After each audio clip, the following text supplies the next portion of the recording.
ზაზა, ჩვენი საუბარი მინდა დავიწყოთ ემაართან გაფორმებული მემორანდუმით. ირაკლი კობახიძე გვეუბნება, რომ საქართველოში 6 მილიარდის ოდენობის რეკორდული ინვესტიცია შემოდის. რა სიგნალია ეს და ვისთვის არის ეს სიგნალი? ერთი სახალისო შედარება მინდა გავაკეთო, ასე იგი წინა ხელისუფლებას ძალიან ხშირად და ძალიან სამართლიანად აშაყირებდნენ ხოლმე და დასცინოდნენ კიდევაც იმის გამო, რომ ხშირად ის ხელისუფლება დაუმთავრებელ ობიექტებს ხსნიდა, ხო? აი რაღაც ქარხანა, საწარმო, რაღაც მსხვილი ობიექტი არ იყო დამთავრებული, მაგრამ ვიღაცას ეჩქარებოდა და მივიდოდა გაჭრიდა ლენტს, ჩაატარებდა კამპანიას და ასე შემდეგ. და მართალიც იყო, ხო? ხშირად მართლა ხდებოდა ეს. ეხლა რა ხდება ივანიშვილის პირობებში 2012 წლიდან? 2012 წლიდან ეს კაცი დაუმთავრებელ ობიექტებს კი არა, დაპირებებს ხსნის.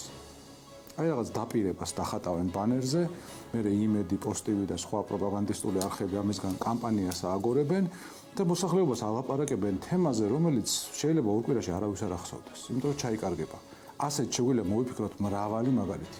აი ერთს მოგიყვანთ, მაგალითად იპოდრომი, რომელიც ყველა თბილისელისთვის ძალიან მტკივნეული თემაა, იმიტომ რომ ერთ-ერთი ბოლო სივრცეა, რომელიც ქალაქს მართლა დარჩა და რომელსაც დაეპატრონა ივანიშვილი. ეს იპოდრომი კამპანიურად, ანუ პროპაგანდისტულად ივანიშვილმა 4ჯერ თუ 3ჯერ თუ 4ჯერ გადასცა ქალაქს. ემაარის ინვესტიციაც ასეთია. თანაინვესტორების ფონდი თქვენ ალბათ ძალიან კარგად გეხსოვებათ, როდესაც იქმნებოდა, გვეუბნებოდა, რომ იქნებოდა 10 მილიარდი დოლარი. მისი პულიც იქნებოდა, მაგრამ ძირითადად უცხოელები იქნებიან, ხო? რამდენი თანაინვესტორი ყავს ივანიშვილს თანაინვესტირების ფონდში და რამდენი მილიარდი შემოვიდა საქართველოში აი ამ ფონდიდან. რიტორიკული კითხვა, რა თქმა უნდა, რეალურად ეს არის მისი პულის სამრეცხაო და ვისაც ჰქონდა ეს თემა ჩაბარებული, ბაჩიაშვილი დღეს რეებს საუბრობს და რა ინფორმაციას აწვდის საზოგადოებას ძალიან კარგად არის ცნობილი. იგივე არის, აბსოლუტურად იგივე ფენომენია ეს 6 მილიარდიანი ვითომ ინვესტიცია. ხა ღმერთმა ქნას ინვესტიციას რა ჯობია ქვეყანაში, მაგრამ რასაც ჩვენ უყურებთ, ფაქტად გვაწვდიან იმას, რაც შეიძლება მომავალში ან მოხდეს, ან არ მოხდეს, ან ღმერთმა უწევს რა ფორმით შეიძლება მოხდეს. ხო, ანუ ეს არის თითქოს ყველაზე დიდი ინვესტიცია, როგორც კობახიძემ გააპიარა, მაგრამ არაფერი არ არის, ეს არის ფარატინა ქაღალდი ჯორჯორობით, რომელსაც რა ბედი ეწევა, არ ვიცით. რატო არ ვიცით რა ბედი ეწევა? იმიტომ რომ ადამიანი, რომელმაც ხელი მოაწერა ამ ფარატინა ქაღალდს, არ არის ლეგიტიმური. შესაბამისად ძალიან საეჭვო არ ვილათ რომ თქვა ყველა იმ დოკუმენტის მომავალი, რომელსაც ისინი ხელს აწერენ მხოლოდ იმიტომ, რომ გაუხანგრძლივდეს მათ პოლიტიკურ არსებობას ვადა. ცოტა გავავრცოთ საინვესტიციო გარემოზეც და ჯამში ბიზნეს გარემოზეც. ჩვენ გვესმის, რომ ეკონომიკური ზრდა საშუალო ვადაში მაინც მაღალ ნიშნულზე დარჩება. ირაკლი კობახიძემ თქვა, რომ 9%-საც კი შეიძლება მიაღწიოს ეკონომიკური ზრდის მაჩვენებელმა. უფრო ფრთხილია ქართული ოცნების ეკონომიკის მინისტრი, პირველი ვიცე-პრემიერი ლევან დავითაშვილი. მან ყველაზე უარესი სცენარიც განიხილა და აქ პირველად გამოჩნდა 3%-იანი ეკონომიკური ზრდის ნიშნულიც. ხო, მოდით ასე ვთქვათ, ეს ყველაფერი არის სპეკულაციური. ჩვენ კარგად გვახსოვს, რომ რეალურად 2020 წლამდე პრაქტიკულად არანაირი სხვაობა არ იყო, წინსვლაც არ იყო. წინსვლა რაც იყო ეკონომიკაში იყო ლარში დაფიქსირებული და ამ წინსვლას ის გაუფასეულობა ჭამდა, რომელიც ლარმა განიცადა ამ ხელისუფლების პირობებში. შემდეგ იყო კოვიდი და კოვიდის ეფექტით აიხსნებოდა ეს მაღალი წინსვლა, ვინაიდან ისეთი უკუსვლა იყო კოვიდის პირობებში, რომ ზუსტად ამას დაემთხვა და მათ შორის აიხსნებოდა იმით, რომ კოლოსალური თანხები იქნა აღებული სახელმწიფოს მიერ ვალად. და შემდეგ 2022 წლიდან ეს რუსული ფული იყო, რომელიც შემოიტანეს რუსეთიდან შემოსულმა ადამიანებმა, რომელსაც ჯერ ერთი მოკლევადიანი ეფექტი აქვს, მეორეს, რომელსაც პოლიტიკური დატვირთვაც გააჩნია და აწირა იქნება, ვიმეორებ, ეს არის მხოლოდ სპეკულაციური. არანაირი ნდობა ბიზნესში დღეს აღარ არსებობს ამ ქვეყნის მომავლის მიმართ. ჩვენ ვხედავთ ძალიან კარგად, რომ აბსოლუტურად გამოშიგნული არის შინაარსისგან სასამართლო. ჩვენ დიდი ხანია ამ ქვეყანაში ვლაპარაკობთ სასამართლოზე, როგორც პრობლემურ შტოზე ხელისუფლების, მაგრამ მე ვიტყოდი, რომ ასეთი ცუდი სასამართლო ალბათ საქართველოს დამოუკიდებელ საქართველოს არასდროს არ ყოლია. სასამართლო, რომელიც იმართება კორუმპირებული და სანქცირებული კლანის მიერ, და რომელიც არის აბსოლუტურად პოლიტიზებული. ანუ ადრე იყო სისტემური პრობლემები ნამდვილად, სერიოზული პრობლემები და ეხა ეს უბრალოდ სისტემური პრობლემები კი არ არის. ანუ ერთეული მოსამართლეების გარდა მთლიანი სისტემა არის დასაშლელი. შესაბამისად, ბიზნესი არ და ვერ ეკიდება ამ ქვეყნის მომავალს ოპტიმისტურად. ადამიანები აღარ ხარჯავენ, მე ხა ზუსტი ციფრები ნამდვილად არ მახსოვს, მაგრამ როდესაც ჩვენ ვსაუბრობთ სხვადასხვა ბიზნეს ორგანიზაციის ფარგლებში, მათ შორის ბორდზე საკმაოდ სენსიტიური ინფორმაციაც იხილება ხოლმე. ყველა ბიზნესიდან, მათ შორის აი ეგრეთ წოდებული FMCG, რასაც ქვია ხო, ეს სწრაფად მოძრავი პროდუქტები, ყოველდღიური პროდუქტები, ესენიც კი ნაკლებად იყიდება, ვინაიდან იმდენად შემცირებული არის ადამიანების ხარჯვითი განწყობა, ხო? არავინ არ არის განწყობილი, რომ რამე ზედმეტ 100 ლარი იქნება თუ 50 ლარი იქნება, ზედმეტი დახარჯოს იმაზე მეტი, ვიდრე აბსოლუტურად არის აუცილებელი. და რა თქმა უნდა, საერთაშორისო კონტექსტი და ვითარება ხა შეუძლებელია სერიოზულად ვილაპარაკოთ ბიზნესის განვითარებაზე ისეთ ქვეყანაში, რომელსაც მთელი ცივილიზებული სამყარო ან უწესებს უკვე იმის de facto მართველ ელიტას ან უწესებს უკვე სანქციებს და ან სანქციების დაწესების საკმაოდ განვითარებულ ეტაპზე იმყოფება. თუმცა ზაზა ეს არ არის ხოლმე აი ეს ბიზნეს გარემოს თუ საინვესტიციო გარემოს მოწყვლადობა, რაზეც მე და თქვენ ვსაუბრობთ, არ არის ხოლმე მთავარი აქცენტი, რის გამოც მაგალითად საქართველოსთვის საერთაშორისო რეიტინგები უარესდება. პირიქით არსებობს ხოლმე გარკვეული ჩამორჩენაც, სანამ ესე ვთქვათ ეს ფაქტები აღქმებად გადაიქცევა და პირიქით ხომ აი რა იწვევს აი ამ ჩამორჩენას, როგორ ფიქრობთ? ბუნებრივია, ხა ძალიან სერიოზული ინსტიტუტებია ჩართული ამ ყველაფერში და მასშტაბიც განსხვავებულია, როდესაც საქართველოში რაღაც ხდება, იმას რომ ეს ინფორმაცია ჯერ მივიდეს კონკრეტულ ადრესატებამდე, მერე მოხდეს ამ ინფორმაციის გადამუშავება, გააზრება, დაილექოს შესაბამისად და მოხდეს დასკვნების გამოტანა, ამას ძალიან დიდი დრო ჭირდება და ხანდახან მიმღებლობაც არ არის ძალიან მაღალი, ხა იყვნენ ადამიანები, რომლებსაც ძალიან დადებითი განწყობა ჰქონდათ რამდენიმე წლის წინ ჯერ კიდევ ბიძინა ივანიშვილის მიმართ, ხო და იმის გააზრება რომ თურმე ცდებოდი, იმის გააზრება რომ თურმე მართალი იყო ის, ვინც ამბობდა რომ ივანიშვილი ყველაფერთან ერთად რუსეთის აქტივია, რუსული აქტივია, ხო, ფარცხალაძე ყავს გვერდში, თვითონაც რუსულ ინტერესებს ატარებს საქართველოში და დღეს ეს უკვე რაღაც ღია კარის მტრევაა, ამაზე მსჯელობაც უკვე თავმოყარე საზოგადოებაში მიუღებელია და ნუ უადგილოა, ხო?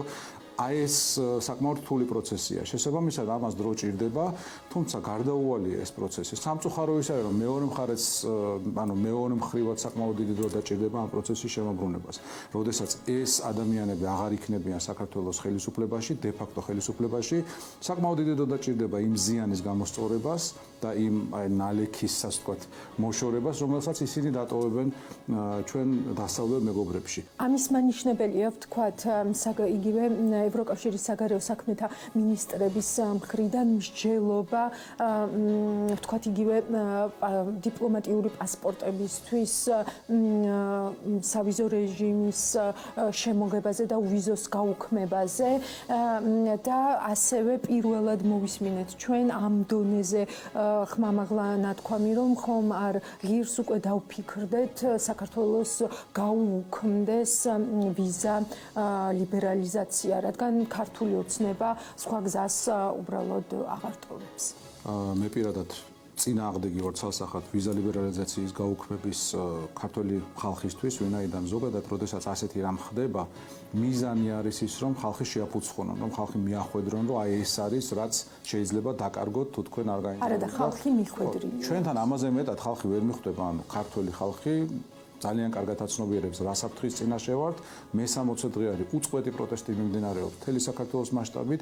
ისეთ ქალაქებში და დასახლებებში არის პროტესტი, სადაც ალბათ ეროვნული მოძრაობის დროსაც კი არ ყოფილა. ეხლა ხუმრობით თქვით იმ დღეს, მაგრამ მე არ მახსენდება ხაშურში ყოფილიყოს მაგალითად აქციები, ხო, მაგრამ აი ხაშურშიც ყველგან იმართება აქციები, იმიტომ რომ ხალხს მართლა ყელში აქვს ის რაც ხდება, ხო? ჩემთვის პირადად სასიამოვნოდ გასაკვირია ის და რუსებიც ასე ვთქვათ, მოულოდნელად გაკვირვებული არიან ამითი, რომ 60 დღე აი ასეთი უწყვეტი პროტესტი მიმდინარეობს და არანაირი ნიშანი იმისა, რომ განელდება ეს ბრაზი, ეს მუხტი, ეს დეტერმინაცია არ არის. ქართული ხალხის მიმართ ვიზა ლიბერალიზაციის ფერკეტის გამოყენება არც საჭიროა, არც ანუ არც არანაირი წინაპირობა არ არსებობს ამისა, ხოლო ვიზების გაუქმება დიპლომატიური პასპორტების მფლობელთათვის პრაქტიკულად გადაწყვეტილი საკითხია, დღეს გადაწყდა ეს და უახლოეს დღეებში შევა ძალაში.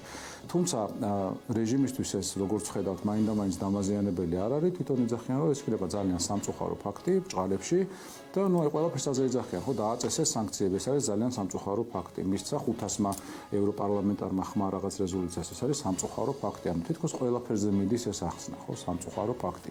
პარადოქსი ისაა, რომ ვიღაც არავისთვის ცნობილი რიგითი ამერიკელი წევრი ჩამოიყვანეს რესპუბლიკური პარტიის და ისე დაატარებენ, გეგონება ვიღაც ის იყოს, რა ქვია, განდი იყოს ან დედა ტერეზა, ხო? მე პირადად დიდი ხნის განმავლობაში ვამბობდი, რომ სანქციები უნდა დაწესებულიყო ივანიშვილის წინააღმდეგ. სანქციებისთვის ყველაფერი მზად იყო იგივე 2022 წელს. ყველანაირი წინაპირობა იყო და რაც თავარია, მაშინ დაწესებული სანქციები იქნებოდა პრევენციული ხასიათის. სანქციების დაწესება თუნდაც 2022 წელს ივანიშვილზე იქნებოდა იმის წინაპირობა, რომ მას არ გადაედგა გარკვეული ნაბიჯები.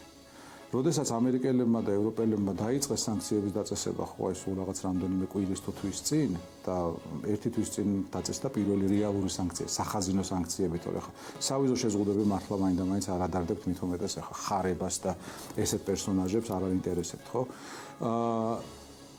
ესეთი სანქციები, რომელსაც ახლა აწესებს დასავლეთი, ეს უკვე არის სადამსჯელო სანქციები. ეს არ არის პრევენციული სანქციები, ვინაიდან ის ზიანი, რომელიც ოცნებას შეეძლო მოეტანა, უკვე დამდგარია, ხო? არჩევნები მოიპარეს, რუსული კანონი მიიღეს, ოფშორების კანონი მიიღეს და ყველანაირი ზიანი, რაც მათ შეეძლოთ შეეტანათ საქართველოს პროდასავლური ვექტორის თვალსაზრისით, მათ უკვე დააყენეს. მაგრამ არ გიფიქრიათ ზაზა, რომ ამერიკასაც სჭირდება გარკვეული მტკიცებულებები იმისთვის, რომ სანქციები დააწესოს, გასაგებია სანქციების პრევენციული მიზნით დაწესება, მაგრამ ამერიკას ალბათ ისიც კარგად ისმის, რომ ბიძინა ივანიშვილს აქვს ფული და შესაძლებლობა, რომ ჩავიდეს ამერიკაში და გაასაჩივროს მასზე დაწესებული სანქციები. ხო, კი ბატონო, ეს პოლიტიკური საკითხია. პოლიტიკური საკითხი არის ის, თუ რა ეფექტს უნდა მიაღწიოს სანქციებმა, ხო? მე როგორც ვამბობ, პრევენციული სანქცია არის მიმართული იქითკენ, რომ გარკვეული რაღაც არ მოხდეს.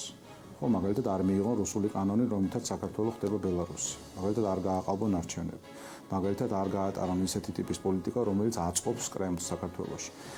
სადამსჯელო სანქციები არის რაღაცნაირად იმ კონკრეტული ადამიანების დასჯა, რომლებმაც ეს უკვე გააკეთეს.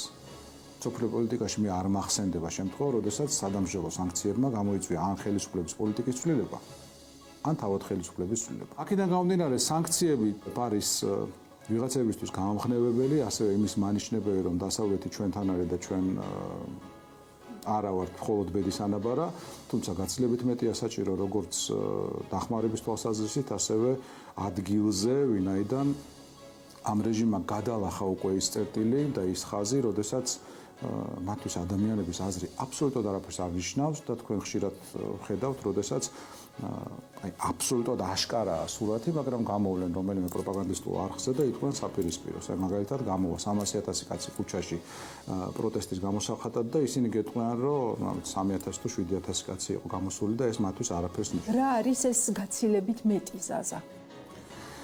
გაცილებით მეტი არის კონკრეტული დახმარება, მე ამ თემას აქ ვერ გავშლი, მაგრამ მოდი ახლა შევადაროთ, რას აკეთებენ რუსები საქართველოში. რუსეთს აქ ყავს აბსოლუტურად გაშლილი სადაზვერვო და ჯაშუშური ქსელი. შეგახსენებთ 2012 წლიდან ივანიშვილმა გამოუშვა ყველა რუსი ჯაშუში და ტერორისტი, რომელიც საქართველოს ციხეებში იმყოფებოდა და მას მერე ერთი არ აღმოგვიჩენია. მეორე მხარეს ჩვენ ყავს ძალიან რა თქმა უნდა არ ვაკნინებ მათ როლს, მაგრამ კეთილგანწყობილი პოლიტიკოსები, რომლებიც გამოდიან რუსთავაზე ჩვენთან ერთად იზიარებენ ჩვენ ლოზუნგებს და ძალიან სასიამოვნო ტექსტებს ამბობენ, მაგრამ ნუ არათანაზომადი ბრძოლაა, არათანაზომადი რესურსებია და სხვადასხვა ტიპის ბრძოლაა, ხო? რუსეთი იბრძვის როგორც ცივი ომის დროს და დასავლელი მეგობრები მათ ჯერ კიდევ დემოკრატიული მოლოდინებით ელაპარაკებიან, ხო? ბევრი ხალხი ქუჩაში, რა ვიცი, რამდენი ხალხიც არ უნდა იყოს რუსეთში ქუჩაში, ეს არაფერს არ შეცვლის, ხო? რუსეთს საჭიროა რომ პუტინი დამთავრდეს, ფიზიკურად დამთავრდეს. სანქციების გაფართოებას თუ ექნება რაიმე დამატებითი ეფექტი იმისთვის, რომ ქართული ოცნების დაბიძინა ივანიშვილის ქცევა შეიცვალოს. ამას განსაკუთრებით გეკითხებით იმ სადავო საკამათო სიის კონტექსტში, ჩამონათვალის კონტექსტში, რომელიც რადიო თავისუფლებამ გაავრცელა. რადიო თავისუფლება ამ წერილს არ ასაჯაროებს, თუმცა ჩვენ მათგან გავიგეთ, რომ ეს წერილი კონგრესმენმა თუ კონგრესმენთა ჯგუფმა მიაწოდა მარკო რუბიოს და ამ სანქციების თუ სანქცირებულთა, პოტენციურად სანქცირებულთა ამ ჩამონათვალს ის გამოარჩევს, რომ აქ ხვდებიან ის ადამიანები, რომლებიც მოაზრებული არიან აი ამ ახალი სახელდებით, როგორც ბიძინა ივანიშვილის მაცოცხლებლები და მისი, ასე ვთქვათ, უშუალო დასაყრდენები. აქ იგულისხმება მაგალითად იგივე ნათია თურნავასების პრეზიდენტის მოვალეობის შემსრულებელი და ასევე ამავე კონტექსტში არის დასახელებული რამდენიმე მსხვილი ბიზნესმენიც. აი თუ შეიძლება სანქციების იმგვარად გაფართოება, რომ ქართული ოცნების ქცევა მაინც შეიცვალოს. ხელისუფლება, დე-ფაქტო ხელისუფლება უпроსტოდ არ შეცვლის ქცევას, თუმცა დასავლეთს ნამდვილად აქვს ბერკეტი, რომ გამოაცალოს მას ის ადამიანები, რომლებზეც ეს ხელისუფლება ჯერ კიდევ დგას. რას იზამს ივანიშვილი და რას აკეთებს დეკლარირებულად? აკეთებს იმას, რომ მიდის ჩინეთში, მიდის ირანში, მიდის არადემოკრატიულ ქვეყნებში და ცდილობს, რომ იქიდან მოახდინოს კომპენსირება იმ თანხების, რომელიც საჭირო არის იმისთვის, რომ მისმა რეჟიმმა გააგრძელოს არსებობა. მე მიყვარს ხოლმე ცუდი სცენარისთვის მზადება, ვინაიდან თუ შევწდი არაფერი არ შევდება ამით და თუ პირიქით ვიფიქრე, რომ ყველაფერი კარგად იქნება და რაღაც ცუდი მოხდა, მე აღმოჩნდება, რომ მოუმზადებელი ვართ ამისთვის. ხო, ამიტომ ჯობია, რომ უარესი სცენარი დავუშვათ და ვიყოთ ამისთვის მზად. აი დავუშვათ ის სცენარი, როდესაც რუსეთი, ჩინეთი და ირანი იტყვიან, რომ მოდი რა, ამ 3.5 მილიონის მოსახლეობის საქართველოს იმდენი ფული მივცეთ, რომ ივანიშვილი იყოს კარგად. რატო? იმიტომ რომ ჩვენი კაცია. ხო? არ გაუჭირდებათ ამის გაკეთება და შესაბამისად ვიღაც ადამიანები, რომლებიც იმ სიაში არიან, შეიძლება მათ რა თქმა უნდა ურჩევნიათ ახლა ირანში დასვენებას, ალბათ სანტროპეში დასვენება ურჩევნიათ, მაგრამ საბოლოო ჯამში ურჩევნიათ, რომ ის მილიონები და ასობით მილიონი, რომელზეც საუბარია, შეინარჩუნონ და გრძელვადაში იფიქრონ, რომ იქნებ ტრამპმა რამე შეცვალოს და იქნებ კიდე რაღაც ვარსკვლავების კონსტელაცია ისე დაალაგდეს, რომ მათ რამე ეშველოთ, ვიდრე საერთოდ დაკარგონ ის, რაც აქვთ, ხო?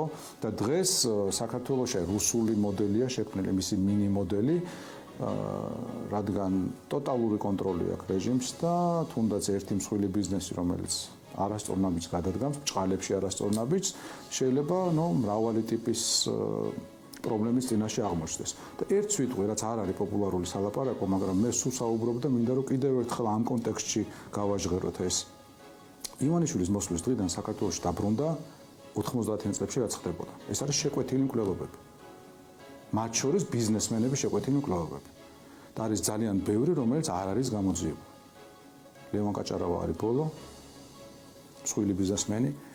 კაჩვილი ვერ დამაჯერებს, რომ ეროსი კიცმარიშვილმა თავი მოიკლა. ივანიშვილს პუტინის კი არ ეშინია, ხა რატო უნდა ეშინოდეს, ერთი მხარე არიან. პუტინი არჯის თავისიანებს, რომელმაც საქმე ვერ გააკეთეს. პუტინი ჯის იმათ, ვინც მანს უღალატა და ლიტვინენკოს კლავს და ესეთ ადამიანებს, ხო? ანუ ისეთებს, რომლებსაც ის მიიჩნევს მოღალატეებად, მაგრამ ნავიცი იანუკოვიჩი ჩვეულებრივად ზის მოსკოვში. ასლან აბაშიძე ჩვეულებრივად ზის მოსკოვში. არ ერჩის, იმიტომ რომ მისი ხალხია რაც შეეძლო გააკეთეს და ივანიშვილიც თუ ამ არჩევანის წინაშე დადგა, რა თქმა უნდა, არაფერს არ დაუშავებს პუტინი ივანიშვილს.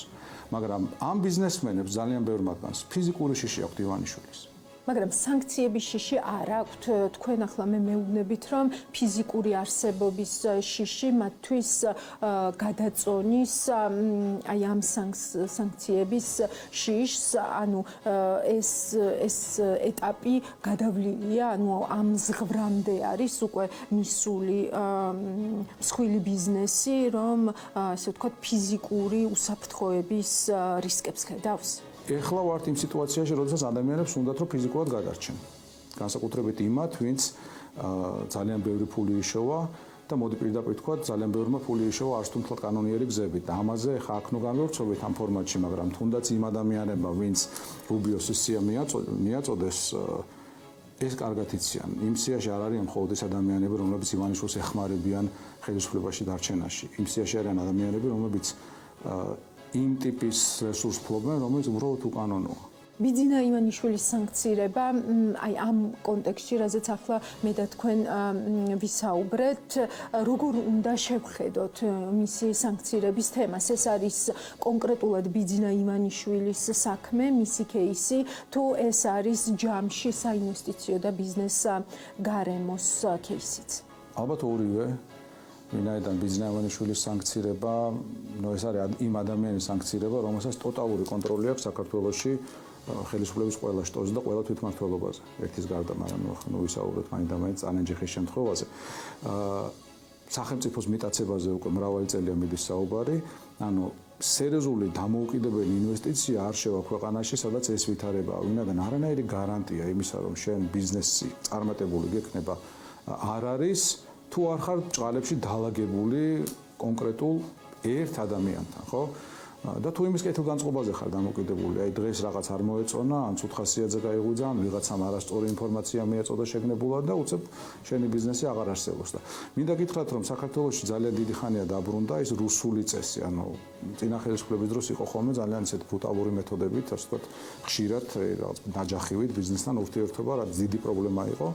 და პუტინის წესი უფრო ჭკვიანურია რაღაც თვალსაზრისით და უფრო ვერაგული, ხო? აი ვიღაცა კომერციული კონტრაქტორი გიჩივლებს სასამართლოში და სასამართლო გამოიტანს გადაწყვეტილებას. ეს ხო დამოუკიდებელი ინსტიტუტია. გახსოვთ ალბათ ფილიპ მორისის და BAT-ის შემთხვევები, ხო? სხვას არ გავიხსენებ, მაგრამ ძალიან ბევრია ეგეთი შემთხვევა. შესაბამისად, ივანიშვილის სანქცირება, ისედაც პრობლემა იყო ივანიშვილის საქართველოში ინვესტირება და ძალიან დიდი ნაწილი FDI-ისა, რომელიც საქართველოში შემოდიოდა, იყო რეალური უცხოური ინვესტიციები არ იყო, ეს ქართული კომპანიები, რომლებიც ზოგი ჰოლანდიაშია დარეგისტრირებული, ზოგი კვიპროსზე, ზოგი ჩეხეთში და ასე შემდეგ. მაგრამ ეხლა იქნება დამატებითი წინაღობა რეალური ინვესტიციებისთვის, ვინაიდან ეს ფაქტობრივი მესაკუთრე ქვეყნის ამასთანავე არის სანქცირებული მთელი ცივილიზებული სამყაროს მიერ. თუ ეს სანქციები კიდევ უფრო გაღრმავდება, განსაკუთრებით აი სახაზინო მიმართულებით, მაშინ ცხადია ეს ქვეყანაზე აისახება და საქართველოს რაღაცნაირი კეთროვანი სახელმწიფო გახდება ჩვენ და სამწუხაროდ თუ ეს ადამიანები დარჩენ ხელისუფლებაში.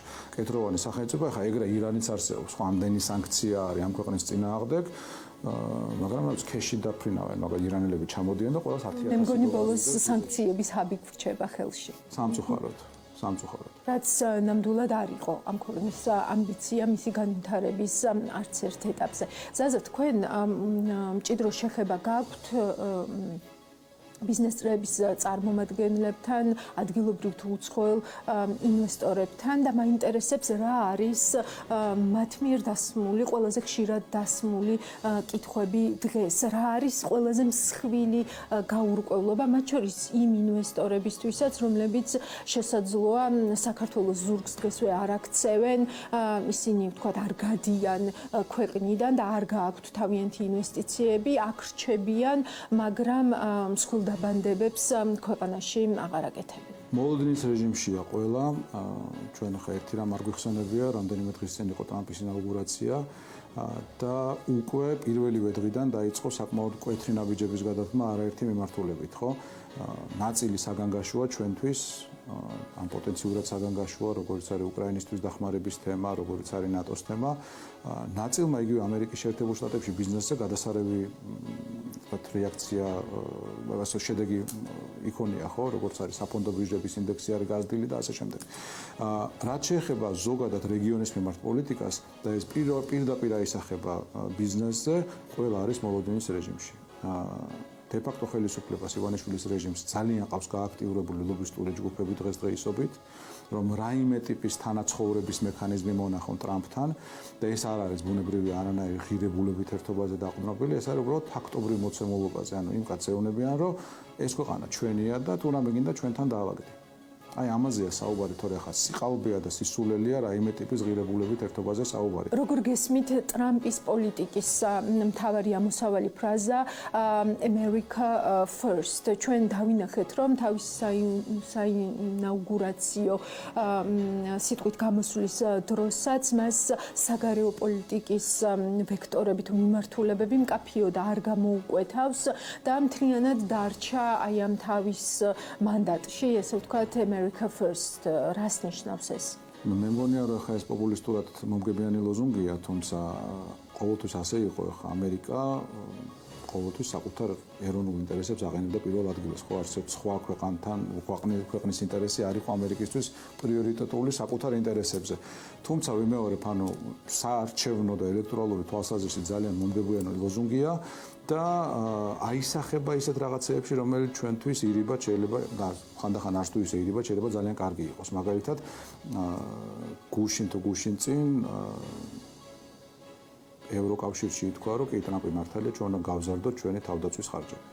თუნდაც აი ამ ფონის გამო ისინი გააკეთებენ იმას, რომ გაზრდიან თავდაცვის ხარჯებს, განაახლებენ სამხედრო წარმოებას და უფრო მყარად და უფრო ერთიანად დაუდგებიან წინ რუსეთს, გარდა იმ განცხადებებისა, რომელსაც ვხედავთ და გარდა იმ თანხებისა, რომელსაც ისინი ხარჯავენ, იქნება ძალიან კარგი. ხა ჩვენ თანხები რახან ვახსენეთ, ისიც უნდა ვთქვათ, რომ ერთი მიმართულებით დიდი დახმარება მიემართება უკრაინისკენ, მაგრამ მეორე მხრივ ძალიან დიდი ფული შედის დღემდე რუსეთში ნავთობის და გაზის გამო. ეს ფული ხმარდება ისევ ომს. ეს უნდა შეიცვალოს. ძალიან კარგია, რომ ტრანსფორმაცია ხდება.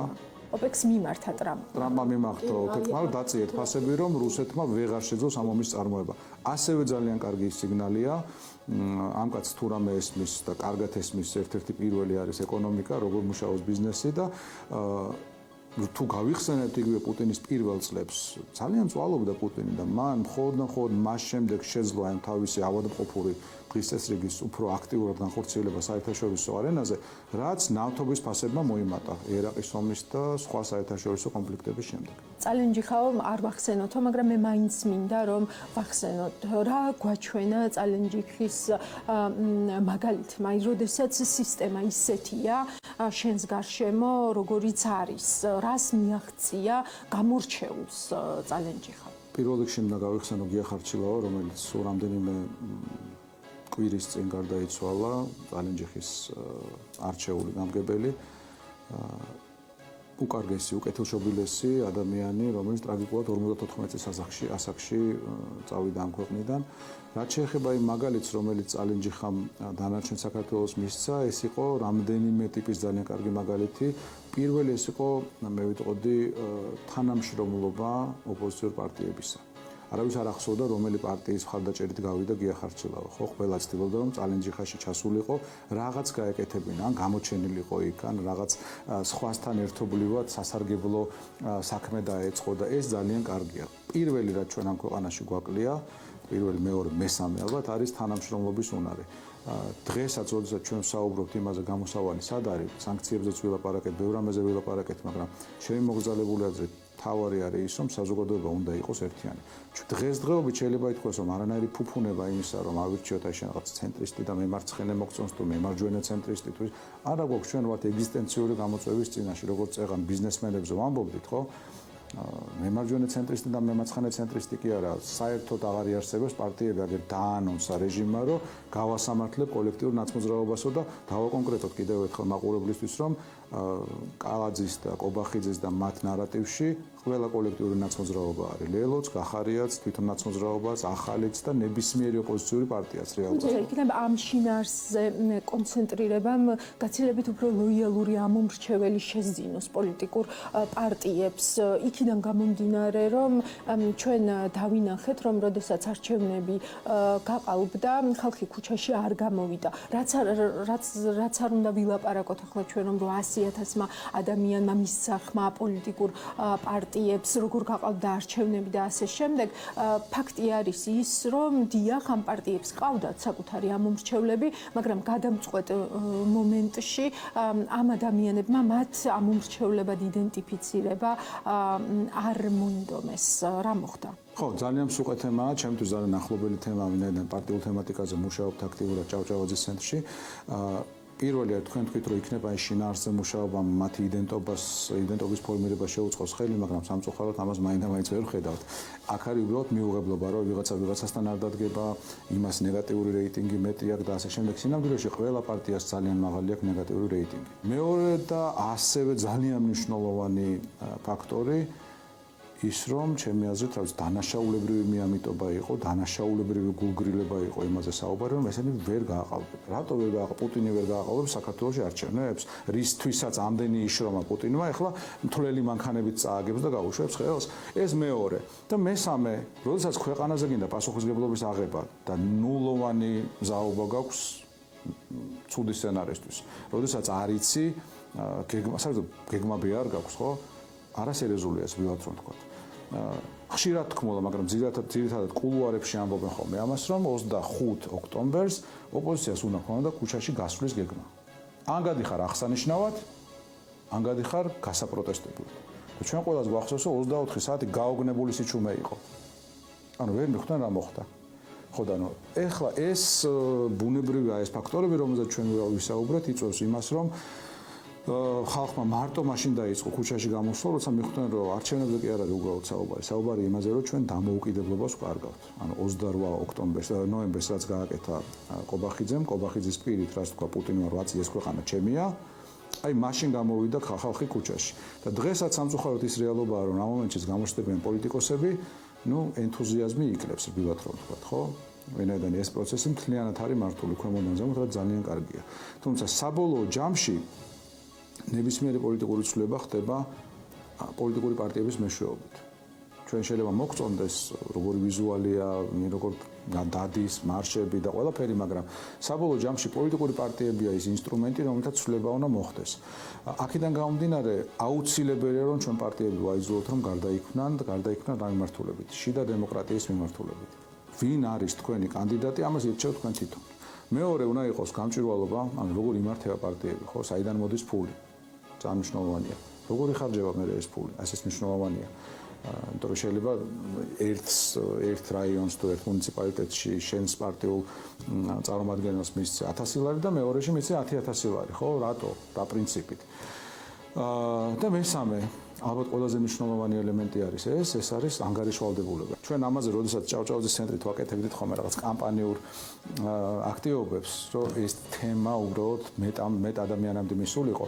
ვადარებდით ხოლმე ფეხბურთის მატჩებს. ხო, წარმოვიდგინეთ, რომ წააგე 3 თამაში, 4 თამაში, 5 თამაში წააგე მთელი სეზონი და გავარდი ქვედა ლიგაში გადაინაცვლე და აი ამ ვითარებაში არც შემადგენლობას არ ცვლი, არც წვრთნელს არ ცვლი, არც ტაქტიკას არ ცვლი.